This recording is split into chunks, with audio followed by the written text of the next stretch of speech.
தற்போதைய அண்மைச் செய்தி. கோவை பேரூர் பட்டீஸ்வரர் கோவில் அருகே வங்கியில் திடீர் தீ விபத்து ஏற்பட்டதால் அந்த பகுதியில் பரபரப்பான ஒரு சூழல் காணப்படுகிறது.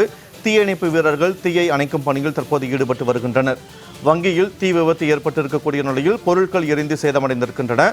யூபிஎஸ் பேட்டரியில் ஏற்பட்ட கோளாறு காரணமாக மின்கசிவு ஏற்பட்டு இந்த தீ விபத்து நிகழ்ந்ததாக முதற்கட்ட தகவல் வெளியாகியிருக்கிறது. கோவை மாவட்டம் பேரூர் அருகே வங்கியில் திடீர் தீ விபத்து ஏற்பட்டிருக்கிறது. இதையடுத்து தீயை அணைக்கும் பணியில் தீயணைப்பு துறையினர் ஈடுபட்டு வருகின்றனர். இந்த தீ விபத்தில் பொருட்கள் எரிந்து சேதமடைந்திருப்பதாக முதற்கட்ட தகவல் வெளியாகியிருக்கிறது. அதேபோல யூபிஎஸ் பேட்டரியில் ஏற்பட்ட கோளாறு காரணமாக மின்கசிவு ஏற்பட்டு இந்த தீ விபத்து நிகழ்ந்திருப்பதாக முதற்கட்ட தகவல் வெளியாகியிருக்கிறது. இது தொடர்பான கூடுதல் விவரங்களோடு கோவையிலிருந்து செய்தியாளர் காளிதாஸ் இணைப்பில் இருக்கிறார். வணக்கம் காளிதாஸ், தற்போது வங்கியில் தீ விபத்து ஏற்பட்டிருக்கிறது. எந்த வங்கியில் இந்த தீ விபத்தான நிகழ்ந்திருக்கிறது? பொருட்களின் சேத விவரம் குறித்தான தகவல் வெளியாகி இருக்கிறதா? விவரங்களை பதிவு செய்யுங்கள். வணக்கம் வினோத். கோவை மாவட்டம் பேரூர் பகுதியில் உள்ள இந்தியன் வங்கியில் தீ விபத்து ஏற்பட்டுள்ளதால் சிறிது நேரம் பரபரப்பு ஏற்பட்டது. கோவை மாவட்டம் பேரூர் பட்டீஸ்வரர் கோயில் அருகே இந்தியன் வங்கி உள்ளது. இந்த வங்கியில் புகை மூட்டம் வெளியே வந்ததாக காணப்பட்டு உள்ளது.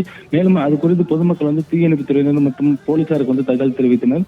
சம்பவ இடத்துக்கு விரைந்து வந்த கோவை புதூர் தீயணைப்பு துறையினர் தீயை அணைக்கும் முயற்சியில் ஈடுபட்டனர். மேலும் தீயை சிறிது நேரம் போராடி தீயை அணைத்து கட்டுக்குள் கொண்டு வந்தனர். மேலும் இது குறித்து வங்கி அதிகாரிகளுக்கு தெரிவிக்கப்பட்டது. சம்பவ இடத்திற்கு விரைந்து வந்த வங்கி அதிகாரிகள் வங்கியை திறந்து உள்ளே சென்று பார்க்கும்போது யூபிஎஸ் பேட்டரி மூலியமா மின்கசிவு ஏற்பட்டு இந்த தீ விபத்து ஏற்பட்டதாக முதற்கட்ட தகவலாக தெரிவிக்கப்பட்டுள்ளது.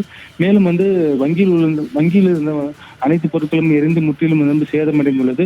மேலும் இது குறித்து பேரூர் போலீசார் வழக்கு பதிவு செய்து விசாரணை மேற்கொண்டு வருகின்றனர்.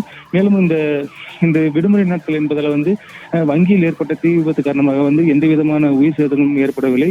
மேலும் இது குறித்து போலீசார் தீவிர விசாரணை மேற்கொண்டு வருகின்றனர்.